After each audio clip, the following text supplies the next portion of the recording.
Para sa akin, rest day is family day. Nauubos na ang oras natin kaya patrabaho, pati ba naman ang rest day pagdadamot natin sa kanila. Kaya sa araw ng rest day, piliin natin sila ang maging pahinga natin. Piliin natin sila pesa sa tropa o barkada na pinakantsawan ka para mapilitang sumama sa kanila. Dati din akong galing sa pagiging mabarkada. Masarap naman kasi talaga sa pakiramdam na kahit saan ka magpunta may tropa o kaibigan ka kasama tumambay at uminom.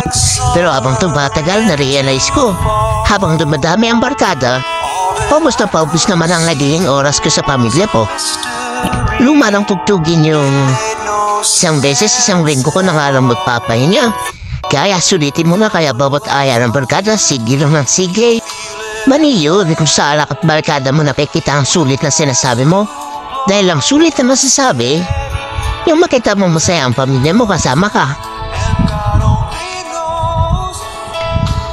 Maniwala ka, yan yung isang desisyon na hindi ka magsisisi pag sa kanila mo ialay yung oras mo.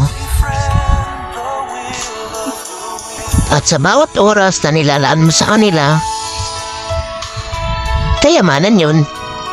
Dahil dadalhin nila yun hanggang sa magkaedad sila at magiging halimbawa nila yun sa bubuuhin nilang pamilya.